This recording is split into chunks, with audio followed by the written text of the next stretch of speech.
లోకంలో మనుషులు చదువును పట్టి, స్వభావాన్ని పట్టి, సంస్కారాన్ని పట్టి చాలా రకాలుగా ఉంటారు. చదివిన వారు కొంతమంది, చదువుకోని వారు పెక్కుమంది. రుజువర్తనలు కొందరు, షఠులు కొందరు, మూర్ఖులు కొందరు. 2, 3 రకాల తత్వాల వారు కొందరు.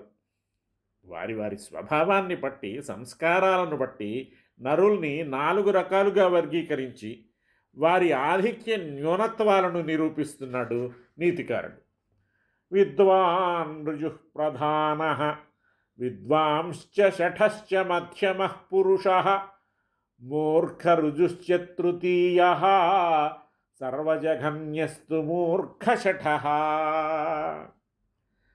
ఒక రకం మనుషులు ఉంటారు, వీళ్ళు రుజుస్వభావులు.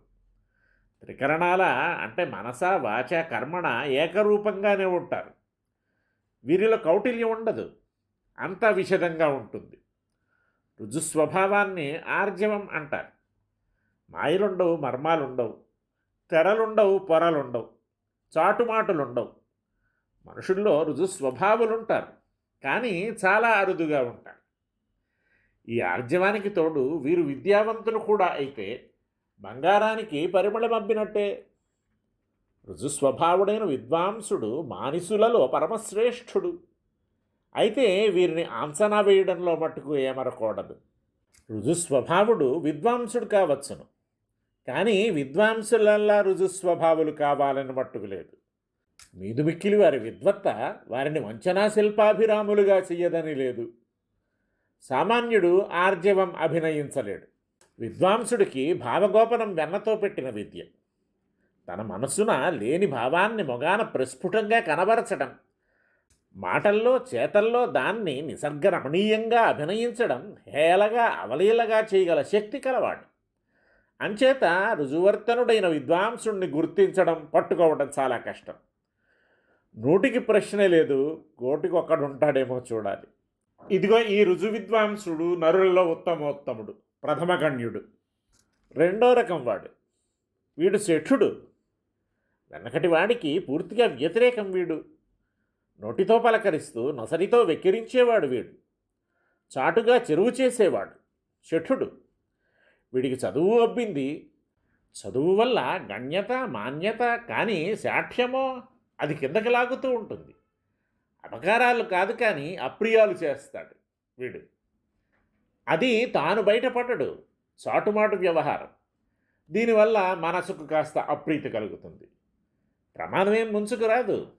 సమాజంలో చాలా ఎక్కువగా కనవస్తూ ఉంటారు ఇట్లాంటి వారు. వీరు నరులలో మధ్యములు.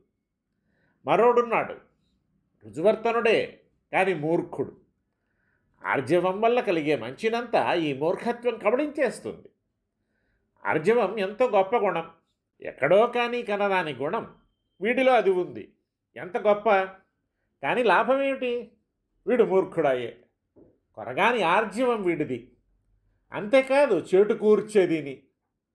ఒకడిని పాతేయాలి మనసులో అనుకున్నాడు, వాడిని పాతేస్తాను మాట అన్నాడు, పాతేశాడు. వీడి ఆర్జవం కూడా. ఇట్లాంటి ఆర్జవం స్పృహణీయమా? ఆర్జవం గుణమే అయినా మౌర్ఖ్యం దాన్ని మలినపరుస్తోంది. వీడు 3వ తరగతి వాడు నరులలో. 4వ రకం వాడు, వీడు మూర్ఖుడు, శఠుడు కూడాను. కేవలం శఠుడు చేసే విప్రియాలు తట్టుకోవచ్చు. మూర్ఖశఠుడు చేసే విప్రియాలు ప్రాణాంతకాలుగా ఉంటాయి. వీడికి ఆర్జవం లేదు, విద్య లేదు. ఉన్న 2 మనిషిని భ్రష్టు పట్టించే దుర్గుణాలే, మౌర్ఖ్యం, శాఠ్యం. అంచేత ఈ మూర్ఖశఠుడు పరమనీచుడు. సమాజంలో మనుగడ సాగిస్తున్నవారు ఇవన్నీ తెలుసుకోవాలి.